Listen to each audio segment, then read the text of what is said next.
Ladies and gentlemen, boys and girls, children of all ages, welcome back to another episode of Always Almost There Day After Show Live. Today is Red Rocks Night Zero. It is very, very, very exciting. Very exciting. So, in celebration of such, we are talking about last night's show in Flagstaff, Arizona. Sorry, I kind of lost my train of thought in the middle there. Seems that there's some issue streaming to Facebook today, which is unfortunate to hear. Hopefully those folks can head over to YouTube. But regardless, we're going to dive in. We've got some, as you guys can see, two very fine gentlemen joining me today. We've got John Mayer and Brad Solari. How are you guys doing? Fantastic. Doing wonderful. Lovely to see you both. Lovely to have you both on the pod. Very excited. John, you were at the show last night. Brad, you weren't, but, felt right to have you on today.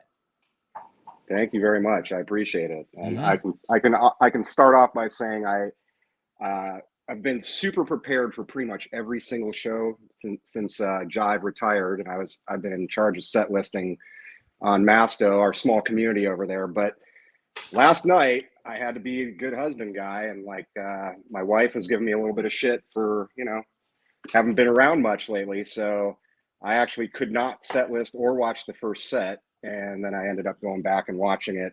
Or I'm sorry, I went back. I didn't actually ever watch it. I just listened to the first set and the second set as I got done with everything last night, and then went to work today on breaks in between, on the way to work, on the way home. So I'm as prepared as I think I can be for a show I didn't go to and a show I didn't listen to live. Excellent. Excellent. John, you have a good time last night? I mean, I assume you had a good time, but how was the show for you last night? Had a fantastic time. At one point, Brad texted me and asked me, he goes, I heard it's a little cold there. Showtime temperature was 51 degrees. Second set temperature was 45. So I imagine Naveed sold a few extra blankets last night at the merch table. Getting you prepared for Red Rocks, bro. Yeah, exactly. So, I mean, other than a little bit of chill, great venue. I've been up to Flagstaff a handful of times. I didn't realize it was 6,900 feet in altitude. So we were up there. So, yeah, but good time for sure. Amazing. Good to hear. So tell me about this venue, getting in, where was your spot? Who were you with? What was going on before the show? So, I did a pretty good job of recon. The hotel that we stayed at was only 3 miles from the venue. Nice. So a buddy of mine, Dirk, who I met at the Bozeman show in the spring, he picked me up, and it was just like 3 miles from the hotel to the venue. And basically, as we entered the venue, it was like we were in a campground. And I go, oh, we could have just camped here. Mm-hmm. But overnight low was like 30. So, okay, no, we're not camping. But so basically it's this, it was a county park, Fort Tuthill County Park, but a campground with this amphitheater in the middle of it. So you could conceivably have camped there. We get in, we park. We got there at about 3:30. Line wasn't terrible. We had about the same amount of VIP as there was for the regular line, which we were part of. About, I don't know, 20 deep in VIP, 12 to 15 deep in the general. Mm-hmm. And it felt like you were at your campsite. I don't know if, Ryan, you or your family are big campers, but we're a big camping family. So I'm like, man, this is cool. I'm camping and I'm hanging out with the Goose community. So it's just fun to, I'd rather hang out in line for 3 hours than just do nothing in my hotel room. So it's a fair point. Yeah, definitely. Yeah. And it was cool. Peter shouted out, when they walked on stage, and obviously then Rick immediately had to run backstage to, to forget something, have to go to the bathroom. Who knows? Did he not have enough layers on, or? Right. Who knows? But he had to dip out briefly. Peter shouted out every single section of the venue, including people in the trees, I guess, who didn't have tickets and were just there, or I assume that's what he was talking about. I don't know that there were really anybody in the tree line. I thought it was funny, but I'm not sure there was really anybody back there. But I was going to say, surprising to have an overflow crowd like that in Flagstaff on a Tuesday night. Yeah, Sorry, guys. I felt like it Special was going to guest. be. I felt like it was going to be really sparsely attended, but people, I ran into a lot of people that were coming up from Phoenix, which is about a 3-hour drive, and they were all just filing in right before the set started. So the grass actually, that's where we were sitting on the lawn, and it filled in pretty good. Nice. So yeah. Shawnee Mack said there's a dude in a hammock in a tree outside the venue fence. Okay. Pretty good. Dedication. Hi, Neil. Hey, Hello, Neil. What's up, Neil? He's joining guys. us. He is breathing it in tonight. You're heading to the airport shortly, which is very exciting. Yes, Smart. I'm right now just breathing before. Boston air. Awesome. Brian Legvold is coming to us live from the line at Goose the store. I'll see you later today. Looking forward to heading down there.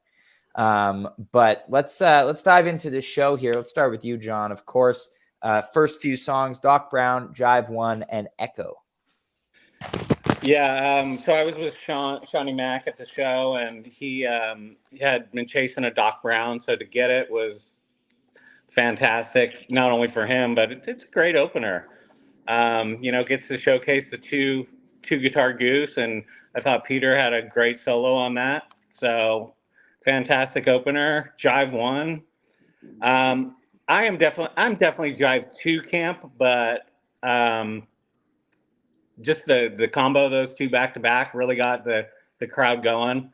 And I had a guy who had never seen Goose next to me, and when they went into Echo, I said, if Goose had a greatest hits album, this one would probably be on it. So, and I told myself I wasn't going to say this, but it was kind of a basic Echo. Yeah, it was pretty solid 12 minutes. Nothing crazy happening.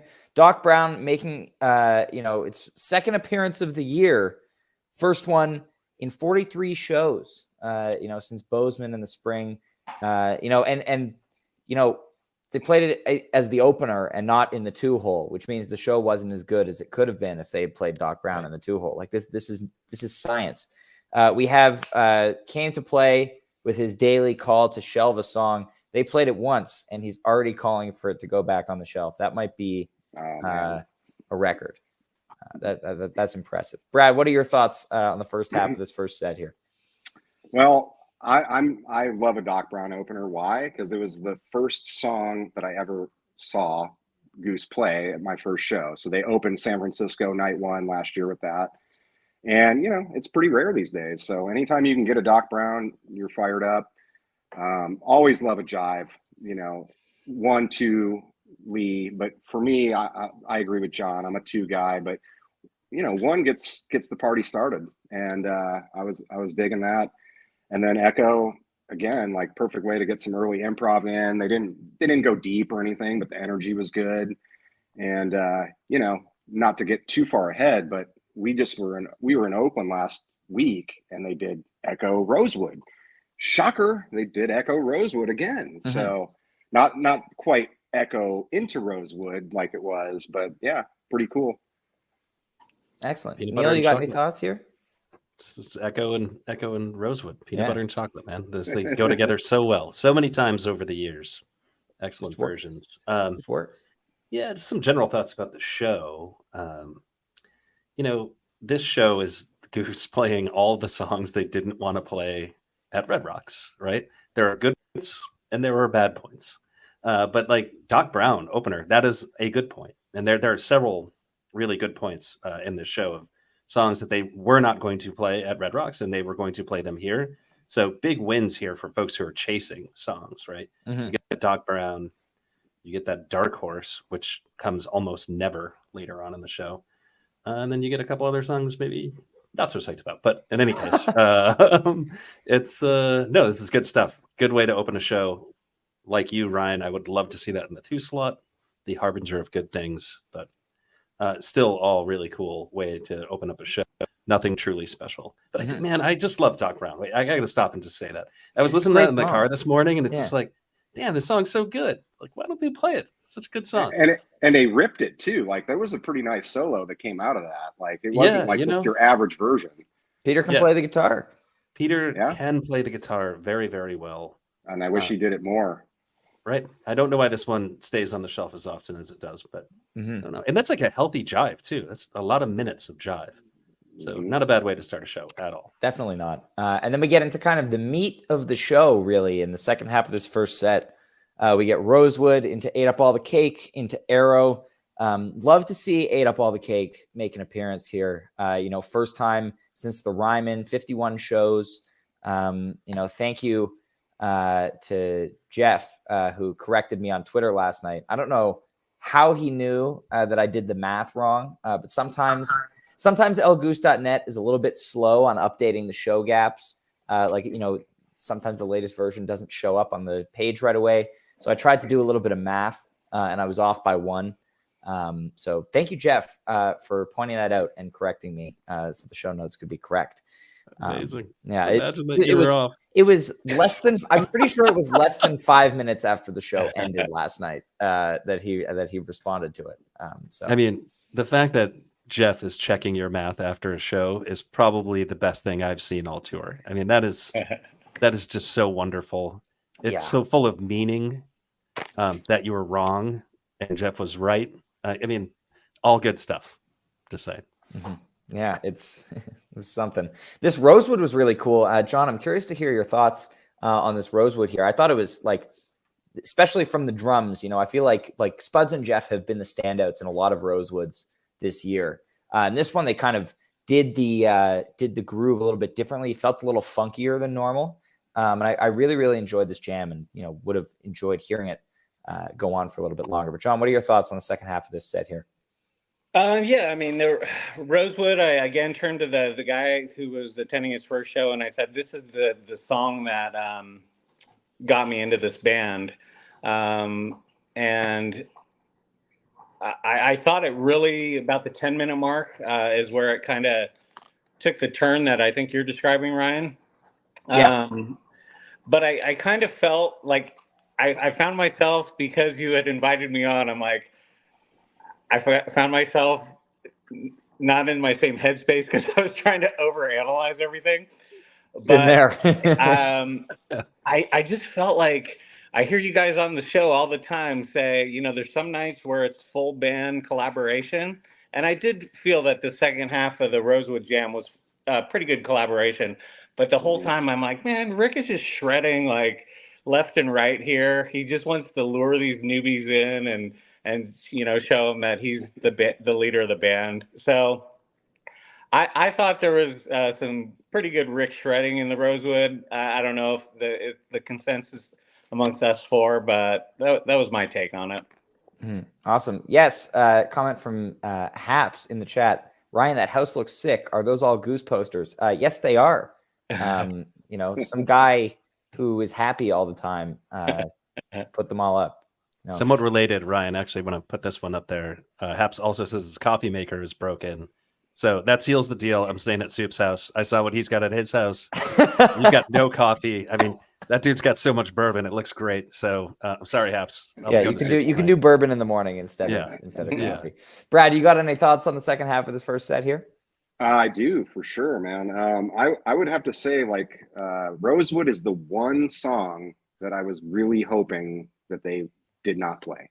Sorry, John. You're gonna be at Red Rocks too, but I was really hoping they would save it for Red Rocks because Rosewood is my favorite song. Like when it comes down to it, and so and it's also a song I haven't seen a lot, so I was hoping to see it again. But for me, it was the improv highlight of the night.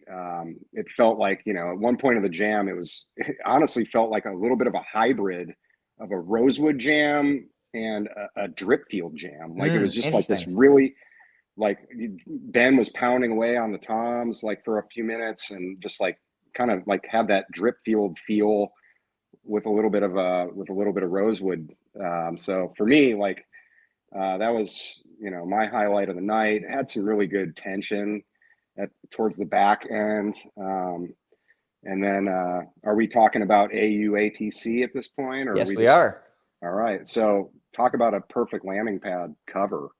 I mean, man, just awesome. So like I love that tune, and like as a landing pad, perfect. Hey, tell me if you tell me if you guys have ever said this. I'm like, this is the best cover they ever do. And then at your next show, you'll get like The Way It Is or Right. Fish in the Sea. And you're like, this is the best cover they ever do. Half Step or yeah, exactly. So perfect landing pad cover. Like if there's a cover to land into, that is number one, probably in the top 3 for me.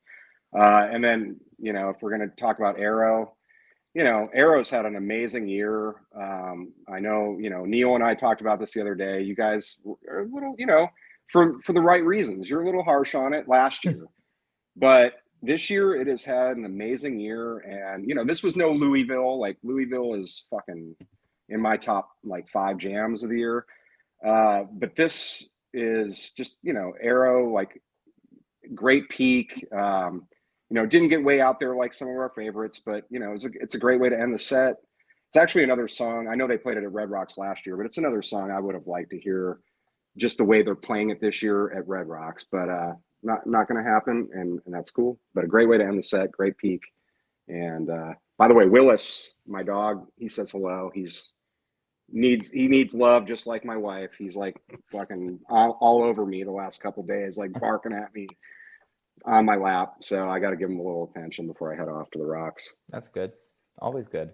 The Arrow felt to me, it relatively, type 1, but still, still had a lot of momentum behind it. Some interesting themes. Yes, Haps is correct. I was very, very, very excited when Arrow started last night. Probably the most excited I've ever been to hear Arrow. I still remember you going to the bathroom during Arrow at the Warfield. So yeah, it was a good decision. Oh man! Well, that was a pretty good Warfield. That was a pretty good version. Well, I didn't miss the jam, did I? Yeah, but so what? You hate the song? I don't hate the song. That is a great tune, bro. It's a good song. I just feel like it gets played a lot. It's kind of tedious sometimes. I'd like to address the allegations that I hate dogs. I don't hate dogs. I am just not a dog person. Man, Willis is already annoyed. Well, I'm looking at Willis and I'm saying, wow, that's a cute dog. But I don't want Willis to come near me or jump on me or lick me. Oh, well, then you better not come over, bro. I guess I'm not. Yeah, I won't invite you over for next year's shows. Oh, how does this align with your sports interests? Is it similar to dogs? Well, Air Bud is my favorite movie. What? I've never even seen that shit. It's about a dog that plays basketball. That's the greatest thing you've ever said. Oh my god! Thank you. This is a Goose podcast. I don't know what he's talking about here. I didn't run away from anything. We're gonna move on here. John, tell me about Set Break. What you guys were doing. All I could think about during the Arrow was like I could hear Neil's voice repeating over in my head. This is a really great Arrow. So I just wanted to know, Neil, was it great in your eyes? It ended hot. That's what I will say. Although most Arrows do, right? There's no such thing as like a bad last 4 to 5 minutes of Arrow. Yeah, totally. And, I don't want to say this was an exceptional. I think it was pretty good. But yes, I do always say it's a pretty good Arrow, and it's true. And then this year, it's becoming it's becoming unwieldy. It's Bold of you to assume it hasn't been. Yeah, I was gonna say, dude, where have you been? Yeah. But yeah, no, this year's it's the year of Arrow. Arrows are good this year. They're all very good, and yeah, this one's pretty good too. Ends hot. Nice. Awesome. So, John. And then, wait, so actually, I didn't get to talk about Ate Up All the Cake. When we're talking about sorry. that, right? Sorry, Neil. I'm moving too fast. Well, I don't really have much to say, so I'll just stop and say they played it. It's awesome, and I'm sad because this is one of the songs they would play at Red Rocks. Really? What kind of indie rock cover do they have up their sleeves? If you think about the last few times they've gone out to Colorado, the State of the Art, the Blood Buzz, Skunk's Life, folks were definitely waiting on that one. But, so what is it this time, right? It's got to be something new. I mean, they're not going to play Fish in this, none of that. Like, it's got to be something different. I'm hoping for State of the Art this week. Actually, I think I know what it is, but I'm not going to. No spoilers. They were sound checking a certain song a while back. It would be really cool if they played it. That's all. Are you talking about the Prince song? Yes. They've been sound checking that a bunch. But Yes. John was and- there for that. John, you Oh. were at that. Like, was that at Utah? Well, they did it again yesterday. Oh, there we go. So we'll Yeah. see. We'll see what happens. But let's keep going in last night's show here, John. You know, what were you guys doing at set break to keep warm? So it was definitely bathroom break at that point. I just wanted to mention that Jeff Hill from Twitter said, based on our photo that we posted, he goes, "It kind of looks like a picnic pavilion in the middle of a county park or state park." And I said, "Well, it's a county park, but yes, that's exactly what the pavilion looked like. It was like we should have picnic tables and be sitting around, you know, eating food and playing cards." But anyway, it was kind of unique in that right off to the right, there were like food trucks and beer vendors. And then it had a bunch of porta potties over there. The line for that was ridiculous. So I headed up the hill to where they had the merch and some nice bathrooms. And that's where I felt the 6,900 feet come in. I'm like, man, this isn't that big of a hill, but I'm like winded. So bathroom and then back to my seat. The nice thing about this venue, you could bring like camp chairs in. So we just chilled on our little space with our camp chairs. Awesome. Love to hear it. Love to hear it. Well, let's get into this second set here. Some really interesting stuff. I think we can just kind of take it all at once. You know, it's Animal, Spirit of the Dark Horse, Butter Rum, Caution, Butter Rum, Your Ocean, Tumble, White Lights Encore. John, how are you feeling throughout this second set? I had a great time. It was the only show on this tour that my wife was able to attend, and she's more of the 5-6 minute variety than the 20-minute jam. So these played right into that wheelhouse. Nice. So I think she had a good time. When she has a good time, I have a good time. You know, I know in this forum and probably across the community, this wasn't like we're not going to go back to the set a whole heck of a lot. I get it. I did rely on you, Ryan, though, when they started Dark Horse. I'm like, what the hell is this? So I saw the alert come in, but I'm not all that familiar with the song. I know it's an oldie but a goodie. I would love to hear both of your comments on Spirit of the Dark Horse. I mean, I love Dark Horse, right? It's an amazing song, and you know, these days it's so rare. You know, I just looked at, like, they played it 8 times in 2021, and then it kind of, you know, you had the 2 different versions in winter 2022, and then last year and this year it's been very rare to pop up. You know, I was very lucky to catch one in Boulder last December. But yeah, I think the song is great. I think definitely it hasn't really been utilizing its jam potential outside of that Minneapolis version that you mentioned a little bit earlier. But I think, especially in this slot in the second set, I was expecting something a little bit bigger than just, like, you know, more of a token bust out from this song. You know, but I'm a big fan of it. Neil? Token bust out. Harsh. I'm trying not Ryan, to be too harsh, but you're throwing like, flames today. The roles have been reversed. The shameless fluffer is throwing flames. you know what? Oh, You know what? I love it. When I am critical, I feel like I'm too critical. And I'm sorry, Goose. I really enjoyed the stream last night. I just felt, you know, I felt a little bit disappointed by the second set, and I feel like you will agree with me on that. Thank you. Yeah, Ryan. well, I mean, like it does feel like kind of a waste of a Dark Horse to not jam it out, especially considering, like, so saying it's a waste and saying it's a token bust out, pretty similar. No, I'm gonna agree with you there, but like, yeah, you know, Animal, that was a surprise, right?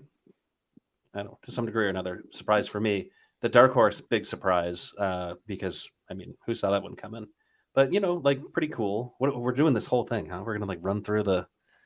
That's a We lot. don't have to. Here. I just figured there's not a ton to you know, really go into. There's more than you think, Ryan. Because I'm going to say, like, I shat all over this set, but when I re-listened to it today, there are some things. All right, well, let's start with the Animal and Dark Horse here from you, Neil.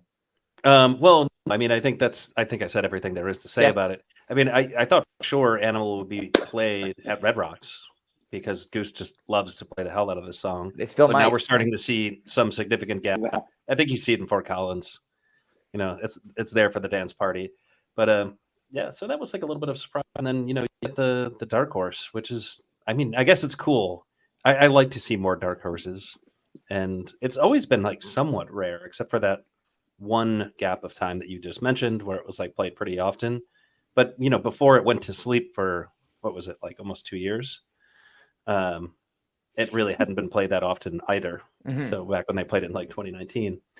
Yeah, man, that is pretty cool. If you're looking out to Flagstaff, one, you get to see the pretty cool venue as these guys just described, and then you know you're knocking these ones off the chase chart like big time, right? Like if you see this one, like that's good. You could see ostensibly you could see 50 Goose shows in a row right now, and only see one dark horse. And then if you happen to miss that one night, you're not seeing it in 50 shows. Yeah. Like so, I mean that's a pretty exciting thing. Yeah. Brad, what are your thoughts here on Animal and Dark Horse? Well, so I'll be honest. I'm not a huge Animal guy. Like, it's fine. It works like as a, you know, set closer, set opener. But I think you've mentioned it before, Ryan. It works better as like a 5, 6, 7 minute, you know, whatever. Like, it doesn't need a jam. I think they wanted to jam it out tonight, and it didn't. You know, it got a little. Like there was like a little spacey segment like towards the end that I noticed for like 15 seconds and then wound it right back into the, you know, ending. Yeah. So I you know, I was personally glad they played it because I really don't want to see it at Red Rocks myself. And you know, it works good as an opener in the second set. But when, like you said, like Dark Horse needs in the second slot, I was expecting a jam, especially in this bust out format. Like they're breaking it out for the first time in how many shows? You guys would know better than me. It's up there, right? 20. This one was only 22. It was last at Resonance, but it's only the second version in this year. Okay. Luckily I got one last year in Vegas, so it's off my checklist. But it's not my favorite song, and so I was kind of hoping they would take it someplace. They didn't. It started to go somewhere, and it kind of cut it off. But you know, you can't like. It's always nice to get one, and you can't really complain like too much. So it just be the lack of jam was probably my biggest complaint about it in the 2 slot. Mm-hmm. Then next up, we've got Butter Rum Caution Butter Rum here, which on its own, without the context of this show, is a really cool sandwich. I think this has popped up in a first set somewhere. I'd be really excited about seeing something like this. But I feel like when they started rum last night, you know, I was thinking to myself, like, great, like this has been jamming lately. This is what this set needs. You know, like 15-minute even butter rum that gets out there. And they pretty quickly, when the jam started, they pretty quickly just went right into Caution. And so, you know, on one hand, I was like, that was a really cool segue. And on the other hand, I was like, still like, you know, we needed a jam in this set. John, I'm curious how you felt about this sandwich in the moment. I mean, I thought it was fantastic. The people around me, we were kind of like high-fiving each other and going, this is pretty cool stuff. I agree with you, Ryan. I thought the segue into Caution was smooth. And then when they came out of it, there was a good little burst of energy before they came back to the vocals. So all in all, being there, I mean, you guys know, first being there and being on your couch, it's two different things. Absolutely. I think if I was on my couch, I probably wouldn't be as excited as I am today, but it was fun. Awesome. Yeah. I have a couple thoughts on rum, Caution rum here. Mm-hmm. Two excellent segues, right? In and out of Caution. So that's one thing. And then the other thing, confirmed, Jeff Captain Incredible just hates reggae. Absolutely hates reggae. So learned that this morning after talking with him. Like, you know, huge Doobie Song detractor. Then this morning was just like, hate Caution. It was like blew my mind. I like that. He also does not like he doesn't like the OG Echo either. So yeah, I mean, he doesn't like anything. That's what we learned today. Take his Goose card away, dude. Yeah. Well, I just hope they play him a doobie while he's here for Goose. So that is what I learned from this segment here. Yeah. But killer segues. Actually, We I did don't wanna have, lose it. forgot to mention, we did have some technical difficulties on the stream last night. Missed like Yes. 90% of Dark Horse, and also The pretty much, butter I rum. think pretty much all of Caution, and it came back again when they returned to Butter Rum. So glad they were able to get it fixed though. Shout out to the Goose video team, Coach Marta, Danny, anyone else who was working on that last night. Thank you guys for getting it back up for us pretty quickly. I was worried that like the internet had gone out for a second, and then I saw other people talking about how their stream was down too. So I got a little bit less stressed because I trust in the Goose crew and them fixing an issue like that, which they did. Brad, what are your thoughts on this sandwich here? So initially, again, I was like, hell yes, like butter rum off the table, like no chance getting it for Red Rocks, because you got to think that way when you're going to Red Rocks and you're at the show before it. Hate to say it, John, but John, you're going to all three, so you can take it or leave it. But I initially, and again, you mentioned the stream went out, which it did, and so I didn't get to hear it live. I had to go back and listen to it, and honestly, those segues were amazing, like in and out of both jams, like really, really, really well done. The jam itself, there was really nothing out of butter rum. Slight jam when it came back in, but nothing, like we've seen from some butter rums this year. And by the way, before I finish off, I will say I literally sent out like a nut punch GIF on Masto for this set, because it was the one set I could tune into after my wife went to bed, and there was like very, very, very little improv besides a little bit of tumble, and I guess like the back half of butter rum. So like if you reverse these two sets, it looks different, I think, because I think the first set had more of a second set feel to it improvisationally. Yeah. So it would look a little better that way, and so I'm not trying to shit on it, but it was a little bit of a nut punch for the second set when it comes down to it, improvisationally. Big Mastodon vibes there, by the way. The nut punch. hey, we're all about the nut punch over there. Chop loves his nut punch, and I agree sometimes. Yep. Oh, we know. I'm looking forward to we're all gonna get to hang out together tomorrow. So all three of you. Great. All of us. 5 of you AAT guys. And I was just referring to the three of you that exist on Mastodon. You just gave us another nut punch, like just fucking low blow. Classic. All right, let's. I just want to wait. Let's pause for a moment. Supporting your boy, but no. Anyway, so every once in a while, a while, Ryan is incredibly hilarious, and this was the moment. Like, you got it. It's like once a month it happens. Listen, like, I've had clip two good that jokes and send on it to pod everybody. today. I'm on fire. You definitely are.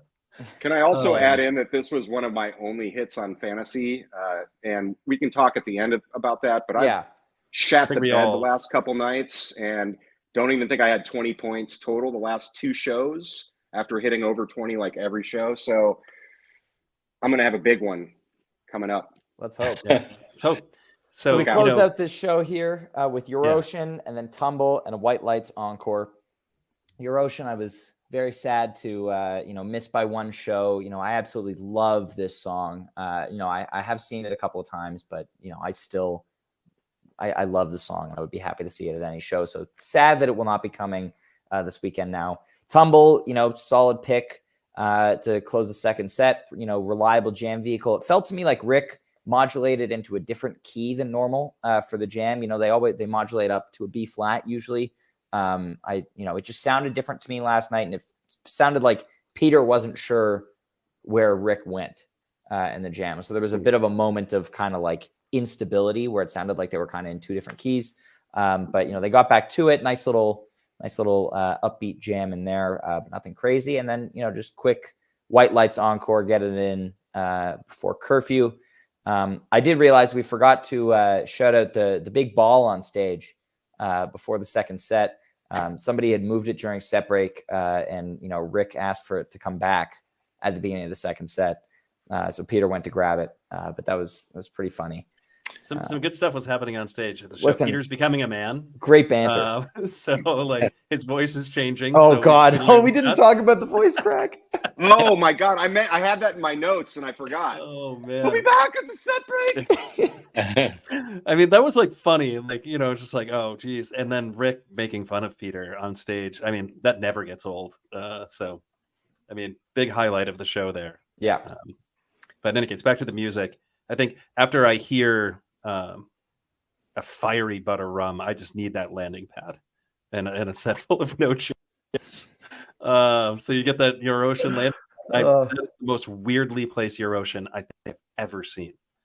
If you're going to talk about things being in strange places, I agree with Brad that actually the second set reads more like, or the first set reads more like a second set. Second set reads like a first. Well, Eurosian was actually not on the set list. It was Slow Ready.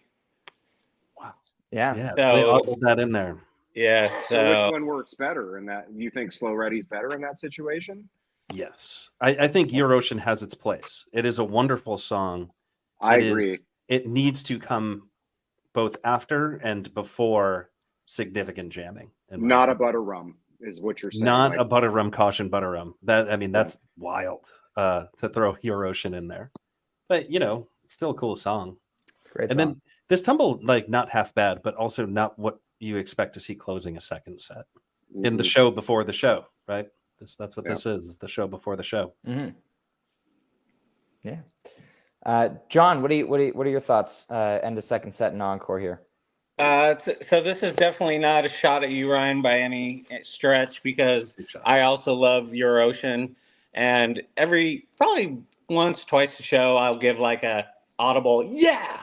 And before you even text me, I was really excited. I love Eurosian. I think it's a 10 out of 10 Goose song.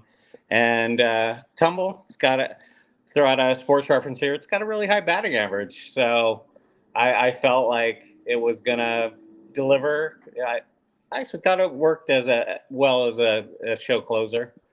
And I'm kind of meh on White Lights. It's fine. Yeah. Good. Yeah. Good for a quick encore. Yeah. Brad? I love the show because it's lining up excellent shows. 2 excellent shows. I mean, take a look at what they had coming. I mean, they have really lined it up. I mean, say what you will about what's happening with Pancakes right now or Feel It Now. Those are weirdly long gaps.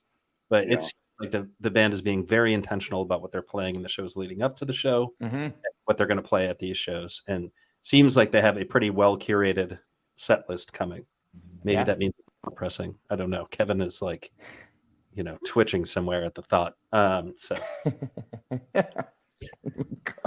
but no, really, it does feel like they're being very, very intentional about what they're going to play, and I don't think that's a thing this really does. Yeah. So it bodes well for Red Rocks. Absolutely does. Brad, what do you got as we wrap up here? Does it bode well for Fantasy Goose? Well, I got a whopping 7 points last night. Yeah. Okay, good. I got like 6. So well, you're winning in second. Yeah, well, and we should talk about that. Like, you have all of our support. Jive Goose should not win. You've got a few shows to beat him, so please do. I appreciate that, guys. And to be honest, when I first started playing Fantasy Goose, my goal was to beat you all AAP guys, and I've got 4 out of 5 out of the way. Motherfucking Jive Goose is right there. But like the great Hank Schrader said in Breaking Bad, there's new players in town. Yeah, so look out. I love it. You'll get Jive eventually. So I mean, he's just done an incredible. I couldn't come on to gloat after double Golden Gooses back to back. I came on after 2 fucking shit nights. So give me some credit. I have some balls for showing up after my shit nights. Yeah, he's not here. Jive only shows up when it's time to gloat. I noticed. So back to the thinking on this is tomorrow's a nightmare. There's no way you can pick, right? There's there's one song that you can put as your 8-pointer that you're probably gonna hit, but it's other than be that, spoiler alert, it's gonna be the last 2 that I played the last 2 fucking nights.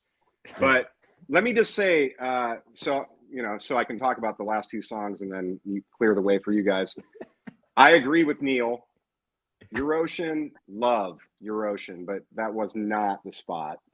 I just I would have loved to heard it at Red Rocks. There were like 3 songs out of this grouping that I was kind of hoping that they'd bring over to Red Rocks: Rosewood, Eurocian, and Tumble. Even though they played it last year, I just was hoping for a little bit better Tumble. I enjoyed the Tumble. It had, I don't know if you guys noticed, but it had some major loose ends vibes to it. Like, I felt like they could have easily segued in and out of loose ends, like at least twice. It just had like a very loose ends feel, and that was like a loose ends type of show where might as well, they've been playing it all year, might as well toss it in at a show before Red Rocks, right?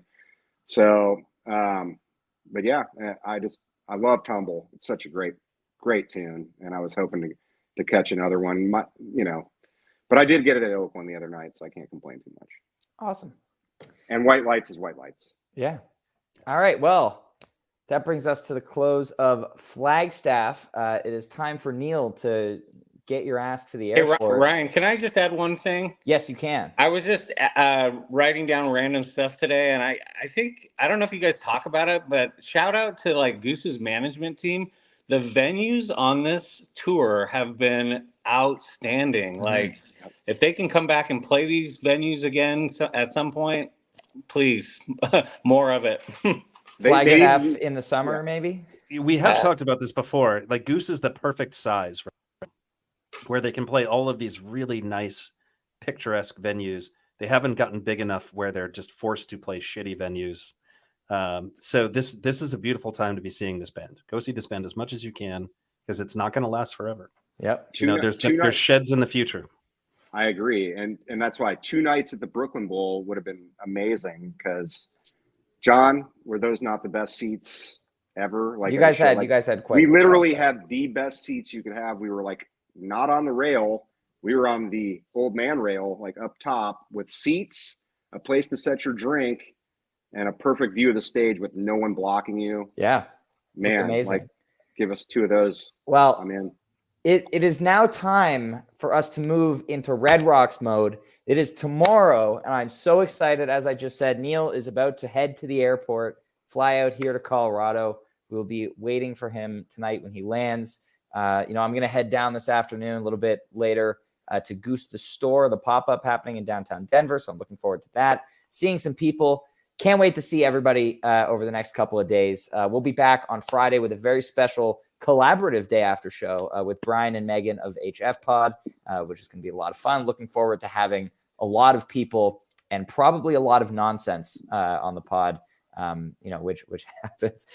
Neil will be going live from Haps' I actually shower. think that is roughly where I'm going to be potting from when I'm at Haps' house, believe it or not. So we'll see you guys on Friday, 3:30 p.m. Eastern, 1:30 p.m. Mountain Time. Everybody, John, Brad, Neil, safe travels, and I will see you all tonight or tomorrow. We'll see you tomorrow. Looking forward to it. Thank you, everybody, for tuning in to this episode of Day After Show. John has balloons in his background somehow. I don't know what's going on. Oh, dogs are barking. Airport beers away. All right. Well, we'll see you guys soon. Thanks, everybody, for tuning in. See you next time.